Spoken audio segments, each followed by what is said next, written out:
I was never one for big, showy moments. I liked my celebrations small, quiet dinners, close friends, nothing too flashy. But my family? They were the opposite. Any chance to dress up, clink glasses, and hear themselves talk, they were all over it. So when I graduated with my master's degree in engineering at 25, I should have known what was coming.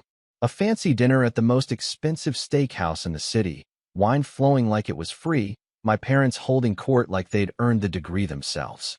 And me, stuck at the center of it, trying to smile while chewing my way through overpriced filet mignon and even more overpriced compliments. My name's Caleb, and up until a few months ago, I thought I came from a pretty normal, if a little loud, upper-middle-class family. We weren't rich, not yacht rich or anything, but we never struggled. Nice cars, private school, vacations once or twice a year. My dad's in commercial real estate. My mom runs a boutique PR firm out of our house. I always knew we were comfortable. What I didn't know was that there were layers, deep, ugly layers, beneath the surface that were kept carefully hidden, especially when it came to money, and more specifically my money. Let me back up a little. Growing up, I always thought my grandma Irene, my dad's mom, was kind of an odd one. She was proper to a fault, the type of woman who wore pearls to the grocery store and never let you sit at the dinner table without a napkin in your lap. She had this serene, icy politeness that made her intimidating to most people, but I always got along with her. In her own quiet way, she liked me. I was the only grandkid who didn't complain about her classical music obsession or the fact that her house always smelled like lavender and mothballs.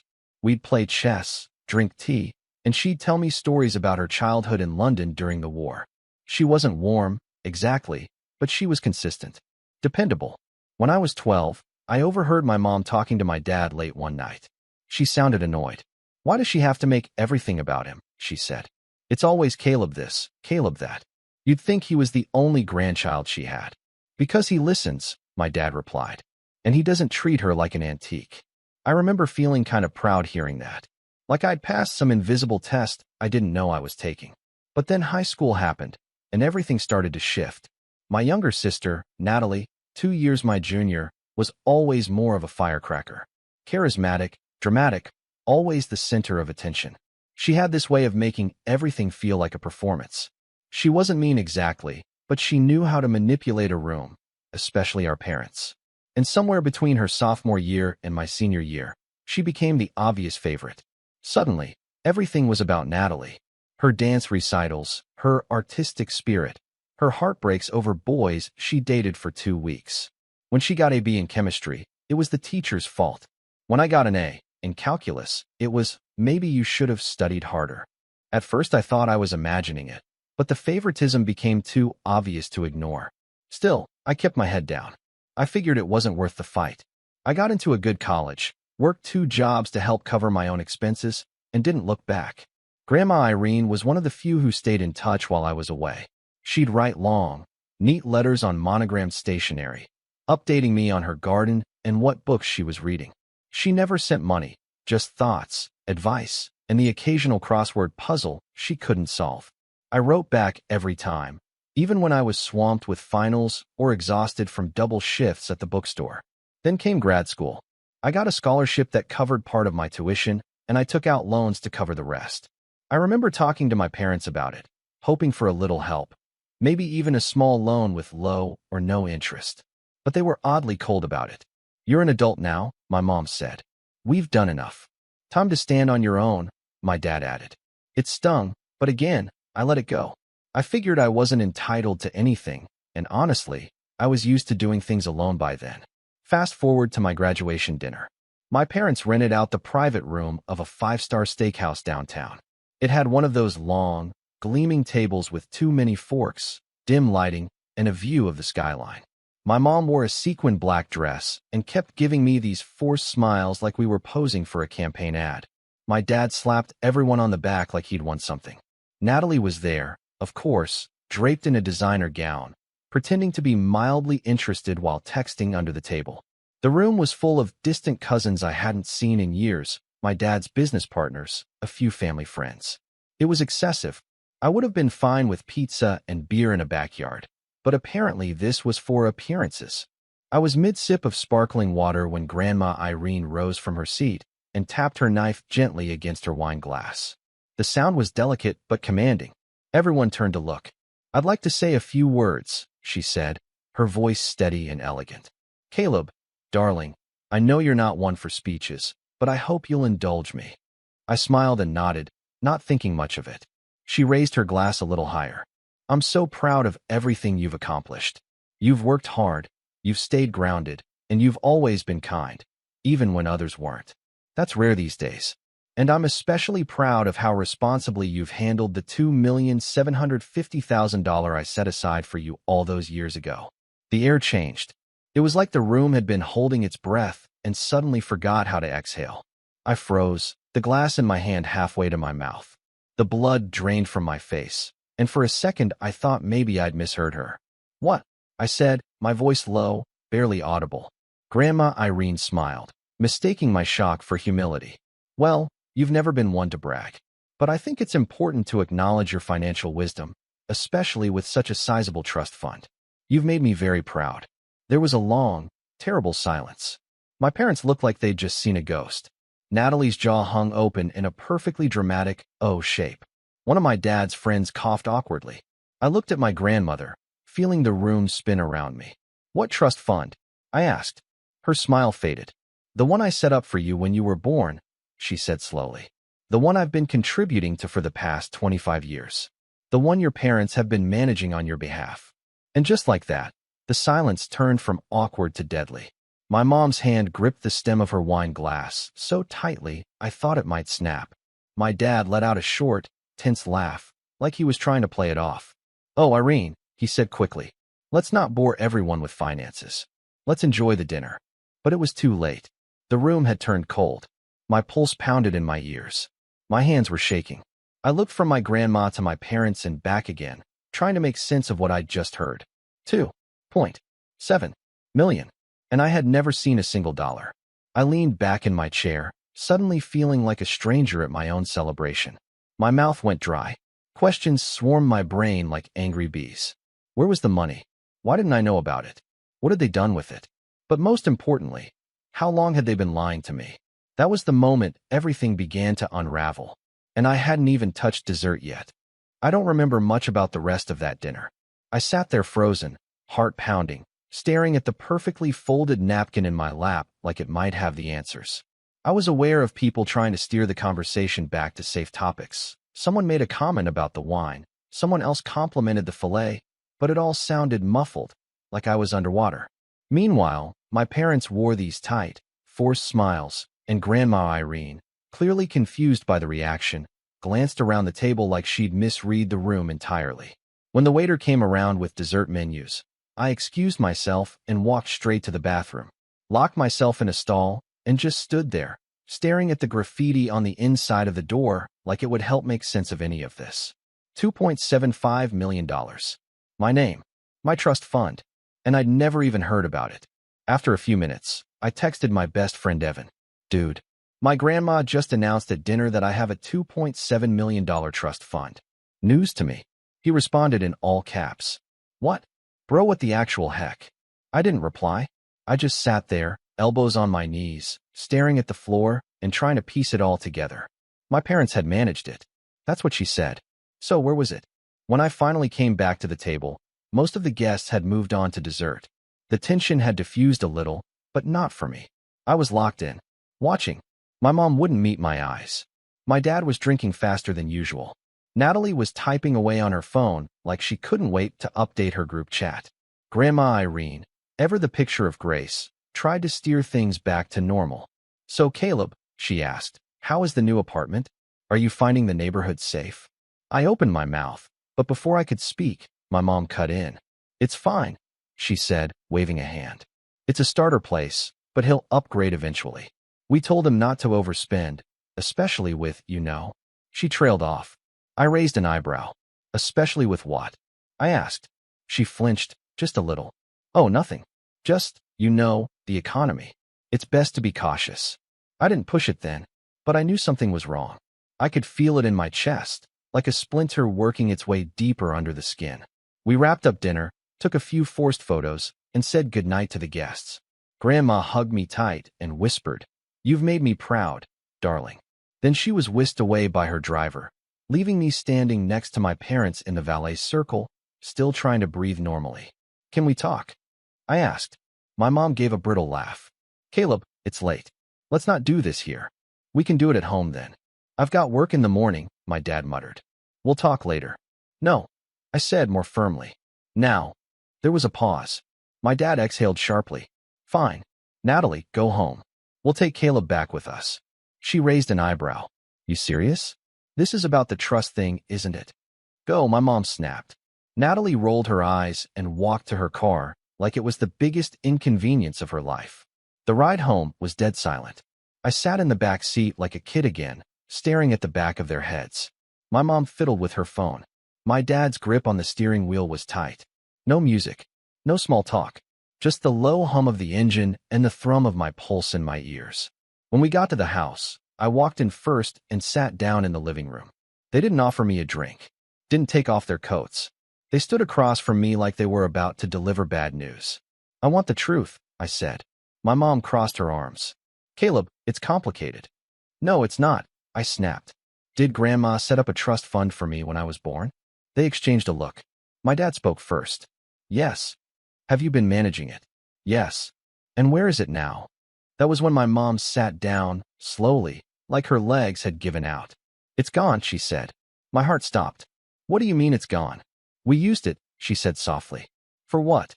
"Life," my dad said. "You don't understand the pressure we were under.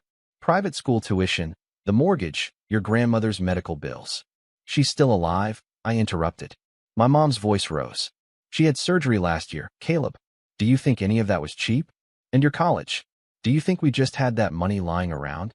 "I took out loans." I yelled. "I worked 2 jobs. You said you couldn't help me." "That's because the money was tied up," my dad said weakly. "We were keeping it for you. You were stealing it from me," I said. For years. There was silence. A thick, heavy silence that pressed down on everything. My mom wiped her eyes. "We didn't steal it. We borrowed from it." "Oh, really?" I said, standing up. "So you can pay it back?" More silence. "Can you?" I asked again. Neither of them spoke. I stared at them for a long time. And then I left. I walked out the door, got in my beat-up Civic, and drove back to my apartment. My phone buzzed nonstop. Texts from Natalie, from my mom, a missed call from my dad. I ignored them all. That night, I didn't sleep. I sat at my tiny kitchen table, staring at my laptop, trying to understand what had just happened. I Googled trust fund mismanagement. Can parents legally take your trust fund? How to find out where your trust fund is. I read legal forums until my eyes blurred. I found stories of other people who'd had money stolen from them by their own families. Some won in court. Some didn't. It all came down to the documentation. And I had none. The next day, I called Grandma Irene. She answered on the 3rd ring. "Hello, dear." "Grandma," I said, voice shaking. "I need to talk to you. Alone." There was a pause. Then she said, "Come by at noon." I showed up early. She was waiting with tea and shortbread, like nothing had happened. "Sit," she said, and I did. I told her everything. To her credit, she didn't interrupt. Just sipped her tea, face calm, but eyes slowly narrowing as I went on. When I finished, she set her cup down and stood up. She walked into her study and returned with a thick manila folder. "These are the trust documents," she said. I kept my own copies. I opened it with trembling hands. There it was, my name, her signature, the dates, the statements. Everything. "And this line," she said, pointing to a paragraph in the middle, "states that your parents were to serve as temporary custodians until you turned 21. After that, you were supposed to be given full access." I looked up at her, stunned. "They never told me." "I know," she said. "You knew?" "I suspected," she said coolly. "When I stopped receiving quarterly updates from the bank, I assumed they'd transferred the assets. I asked your father about it once, and he brushed me off. I chose to believe the best. I won't make that mistake again." I sat back in my chair, dazed. "What do I do?" I asked. She gave me a long, measured look. "You let me handle it." I should have felt relief. But instead, I felt like the floor had just opened up under me. Because I knew, whatever Grandma Irene had planned next, it wasn't going to be pretty, and it was only the beginning. For the first time in my life, I saw Grandma Irene angry. Not loud angry. Not theatrical, shouting, flailing angry. That would have been easier. No, this was cold, deliberate, Queen of ice anger. The kind that didn't burn but froze. The kind that didn't shout but whispered, and somehow that whisper made your bones shake. After handing me the trust documents, she spent the next hour making calls. I sat on her couch in a daze, listening as she spoke in calm, clipped tones to banks, lawyers, and a financial advisor named Henry who sounded like he'd just woken up, but instantly snapped to attention when she said her name. She didn't yell. She didn't even raise her voice. She just said things like, "I need a full forensic review of the withdrawals made from my grandson's trust. And if you find evidence of unauthorized transfers, I'll need options for legal recourse." Then she ended each call with a crisp, "Thank you," and wrote everything down in a little leather notebook she kept by the phone. When she finally sat back down beside me, she looked tired, but there was steel in her eyes. "Caleb," she said, folding her hands neatly, "I'm going to ask you something important. I need you to be honest." I nodded slowly. "Do you want to go after them?" I blinked. "You mean legally?" She nodded once. I hesitated. My heart was still raw. The betrayal hadn't even begun to scab over yet. A huge part of me wanted to scream yes, burn everything down, take them to court, expose them in front of the world. But another part, the tired, emotionally gutted part, just wanted to disappear, to be done with it, to start fresh and never speak to them again. "I don't know," I whispered. She didn't push me, just nodded and stood up, pressing a warm hand to my shoulder. "Then take your time. But don't wait forever. People like your parents, they count on hesitation. They build their power in silence. And I didn't raise you to be silent." I nodded, trying to hold back the tears stinging behind my eyes. The weeks that followed were some of the darkest of my life. I cut off contact with my parents. No calls, no texts, no awkward Sunday dinners. I blocked Natalie after she sent me a string of messages that ranged from "You're overreacting" to "Why are you trying to ruin our family?" to "If you sue mom and dad, you're dead to me."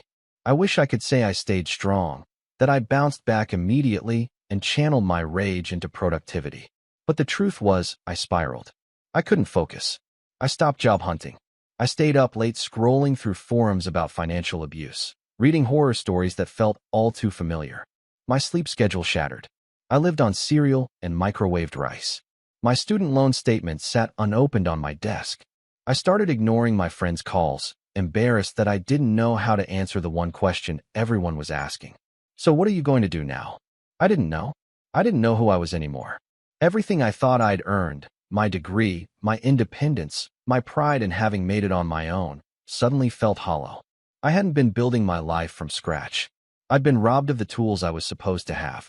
That trust fund could have changed everything. I could have graduated debt-free.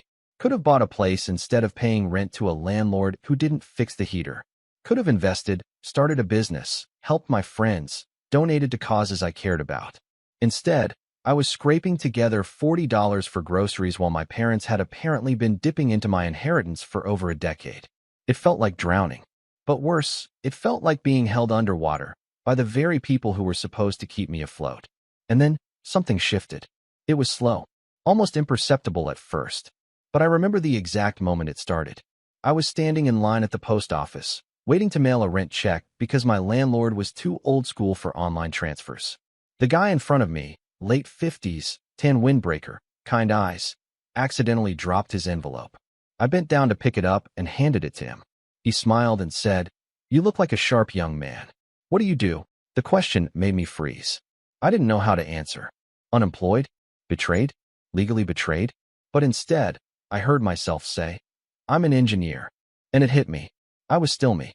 No matter what they'd taken, no matter how deeply they'd lied, I was still the guy who'd earned a double major while working nights. I was still the guy who fixed his friends' computers for free just because he liked figuring things out. I was still the guy Grandma Irene believed in enough to set aside millions for. I was an engineer, and no one could steal that from me. I went home that night and made a plan. Step 1, take care of myself. I started by cleaning my apartment, top to bottom. I bought real groceries, made real meals.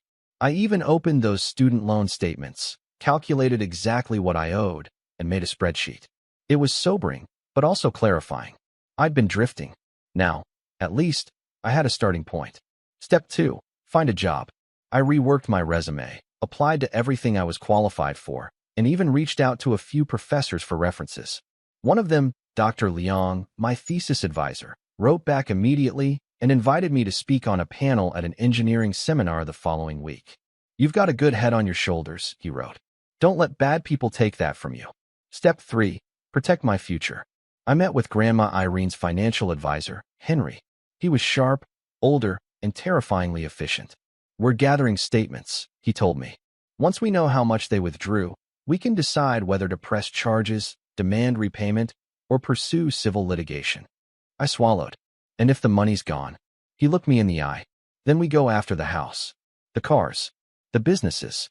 If they spent your trust on themselves, we'll claw it back." For the first time in weeks, I exhaled. Not because I wanted revenge, but because I wanted justice. During this period, I also found myself spending more time with Grandma Irene. She invited me over for tea twice a week. We played chess, talked politics. She even showed me old photo albums, sharing stories about her own battles with her family over inheritance, marriage, and independence.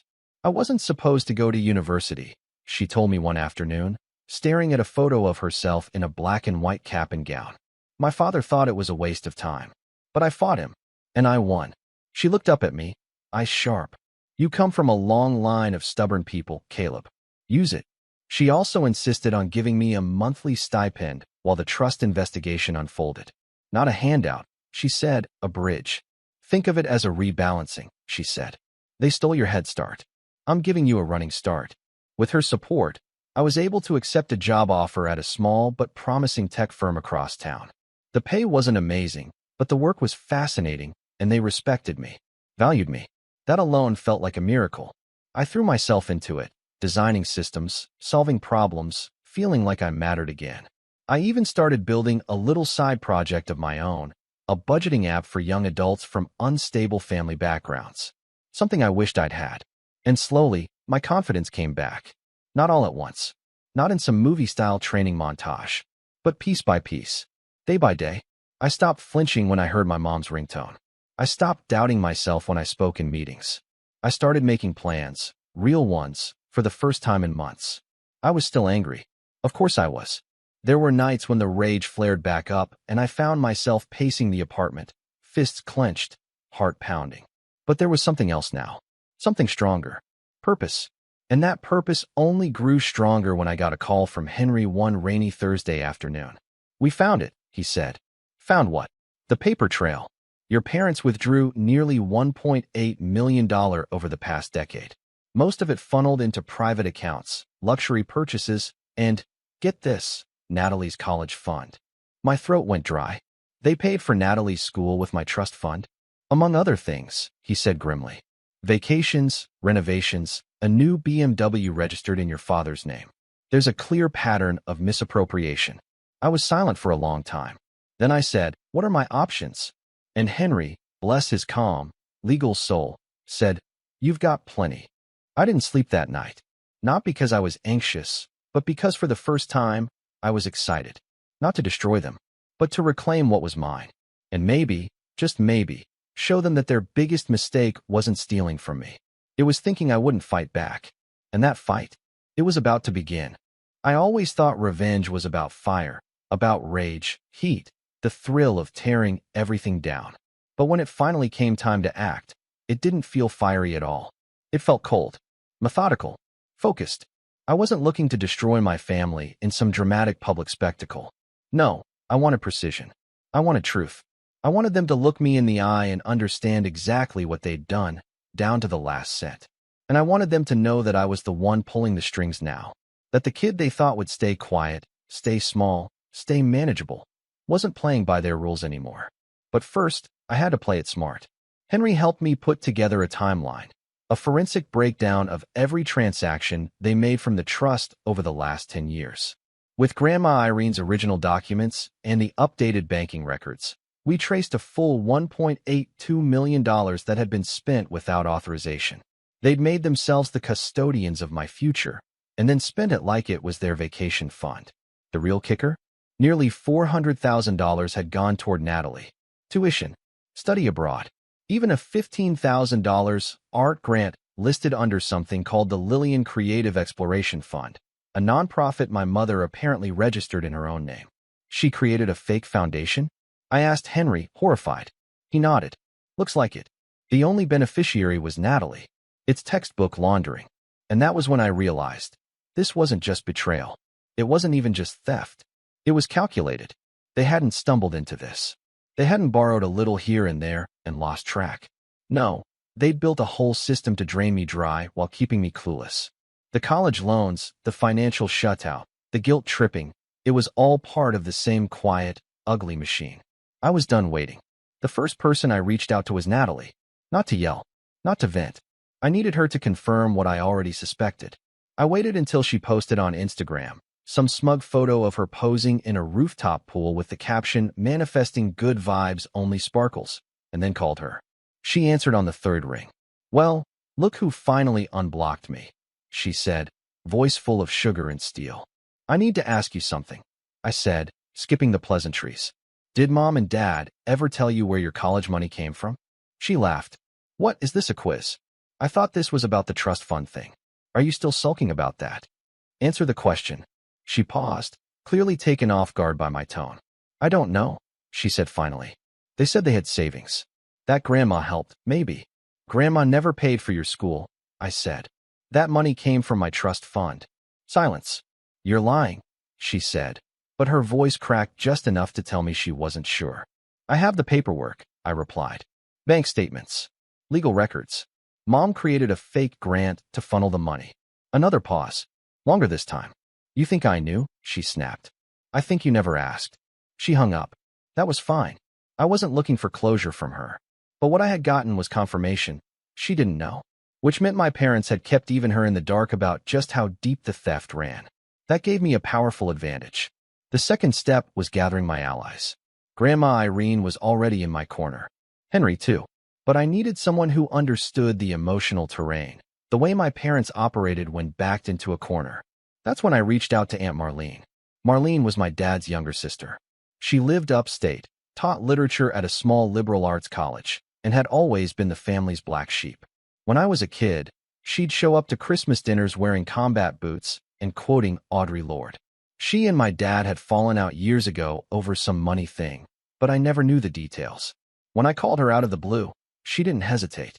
"Sweetheart," she said, "if this is about money and your parents, I'm already listening." We met for lunch at a quiet Italian place halfway between our cities. Over steaming bowls of pasta, I told her everything. She didn't interrupt once. Just listened, brow furrowing deeper with every detail. When I finished, she set down her fork, wiped her mouth, and said, "They did the same thing to me." "What?" "When I was 21, she said, Dad set aside a small inheritance for me. Nothing close to yours, but enough to help me buy a condo. I never saw a dime. They convinced me it got eaten by taxes. I didn't have the documents to prove otherwise." I stared at her. "Why didn't you ever say anything?" "I did. Your grandmother didn't believe me. Or didn't want to. I think part of her couldn't imagine her son doing something like that." She leaned forward. "I believe you, Caleb. And if you want to go after them, I'm in." I swallowed hard. "I do. But I want to do it clean. Controlled. Not some messy lawsuit in the tabloids." Marlene smiled. "Then let's make a plan." We started small. Aunt Marlene dug up old family emails, holiday letters, anything with timelines that contradicted their story. Meanwhile, I met with Henry every week to tighten the legal noose. We drafted a formal demand for restitution, complete with itemized withdrawals, signature mismatches, and proof of forged authorizations. I was getting ready to send it when something unexpected happened. I got an email. From my father. Subject: "Let's talk. Caleb, your mother and I have been thinking about everything that's happened. We'd like to have a calm, respectful conversation. No lawyers. Just family. We're willing to discuss ways to make things right. Please let us know when you're available. Love, Dad." I stared at the message for a long time. It was classic damage control. They'd heard from someone, probably Natalie, that I was digging, and now they were trying to get ahead of it. To control the narrative. To spin it into a misunderstanding. I didn't reply. Instead, I invited them to brunch. Neutral territory. Public. Controlled. I chose a quiet place with big windows and a strict no-phone policy. I asked Grandma Irene to attend. She agreed without hesitation. And when Sunday morning rolled around, I walked into that cafe with a folder full of evidence, a quiet fury in my chest, and a plan. I wasn't going to scream. I wasn't going to cry. I was going to reveal. They arrived 10 minutes late. My mom in pearls and a designer blazer. My dad in his "I'm a good guy" casual suit. Both of them wearing polite, brittle smiles like they were stepping into a negotiation. They didn't expect Grandma to be sitting next to me. Her presence threw them off immediately. "Mother," my dad said stiffly. "I'm here to listen," she replied. "And to watch." We ordered coffee. Small talk was attempted. I didn't bite. Finally, I opened the folder and slid it across the table. "This is a forensic record of every dollar withdrawn from my trust," I said, along with copies of the original documents stating that I was to be given full access at 21. Not 25. Not never. My dad opened his mouth. I raised a hand. "Don't. Just look." They read in silence. When they got to the part about the fake foundation, my mom paled. "You were never supposed to find this," she whispered. "Yeah," I said. "That's kind of the theme here." My dad looked up. "We can pay some of it back. Over time." "I'm not here to negotiate," I said. "I'm here to inform you of your options." My voice didn't shake. "Not once. You can agree to a full repayment schedule, with interest, or we go to court. If you fight me, I'll subpoena the foundation records, your tax returns, everything. I'll prove Natalie's education was funded through fraud. I'll go public if I have to. This ends one of two ways, with dignity or with exposure." Silence. My mom looked like she might faint. My dad was sweating through his collar. Grandma Irene leaned forward. "I told you when Caleb was born," she said coldly. "That money was a sacred promise. You broke it." Then she stood and walked out. I followed a minute later, leaving the folder behind. They had all the information. Now, the clock was ticking. Back at home, I didn't celebrate. Not yet. There was still work to do. But I felt something I hadn't in a long time. Control. For the first time, I wasn't reacting. I wasn't playing defense. I was making moves, carefully, quietly, and with purpose. This wasn't about vengeance anymore. It was about truth, about ownership, about setting the record straight. And whatever they chose next, whether to fight or fold, it wouldn't change the outcome. Because the setup was done. And the final act? It was coming. They didn't answer for 3 days. Not a word. Not a text. Not a weekly written email trying to minimize what they'd done. Just silence. And honestly, that silence spoke volumes. My parents, people who had micromanaged my life, talked over me, dismissed me, stolen from me, were suddenly, gloriously quiet. I knew that meant one thing. They were scared. And they should have been. Because I wasn't bluffing. On the 4th day, Henry filed the official demand for restitution with our attorney's letterhead, backed by over 100 pages of documented evidence. We sent it to their house by a certified mail. A week later, we received their lawyer's reply. It was a clumsy, thinly veiled attempt to settle. They offered to repay $500,000 over 10 years, without interest, contingent on me signing a non-disclosure agreement. We rejected it in under an hour. They tried again, this time raising it to $750,000, still with an NDA. I didn't even dignify that one with a response. Then came the threats. I got an email from a second lawyer, different firm, same tone, implying that I was damaging the family's reputation and that my case lacked sufficient legal standing. I sent it straight to Henry. He replied with one line. "They're bluffing. Let's go to court." But before we filed the civil suit, I pulled the one lever I knew they weren't expecting. I went public, not with a press conference, not some angry social media rant, just one clean letter. I wrote it carefully, no names, no vulgarity, just truth. I posted it on a well-trafficked legal advice forum and a financial abuse subreddit. The post was titled, "My parents spent my $2.7 million trust fund without telling me. Here's how I'm getting justice." It went viral within 24 hours. Tens of thousands of upvotes. Comments from lawyers, survivors, estranged kids. People shared their own stories, some hopeful, many heartbreaking. But the response was overwhelmingly on my side.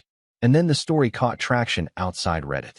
A journalist from a mid-tier finance blog messaged me, asking to do a piece. I agreed, anonymously, at first. But by the time it published, I was past the point of shame. I wanted my story out there. The article didn't name my parents. It didn't need to.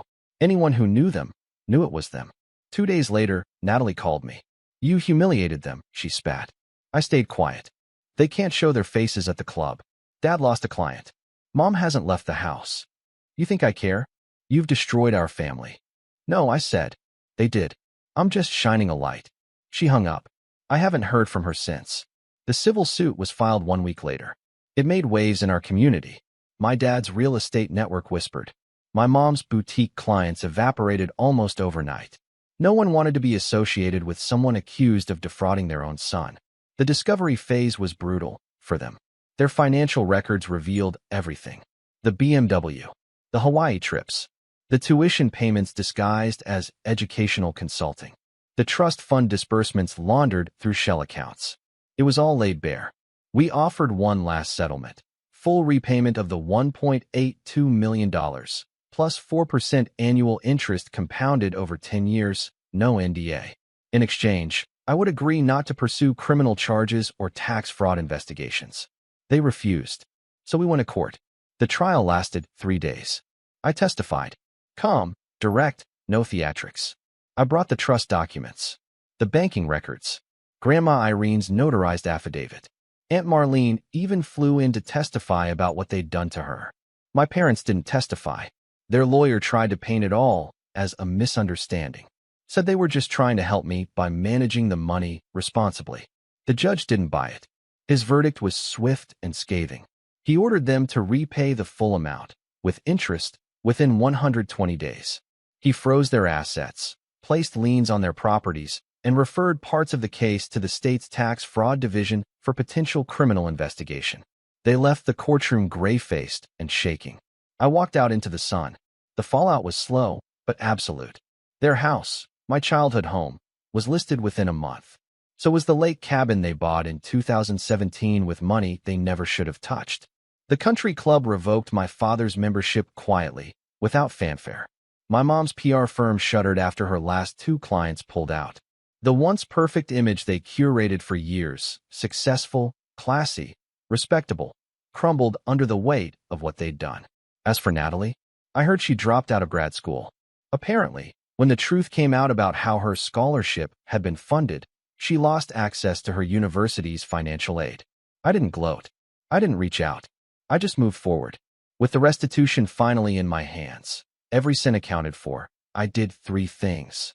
First, I paid off every loan I had. School, car, medical, gone in a day. The feeling of logging in and seeing zeros across the board was surreal.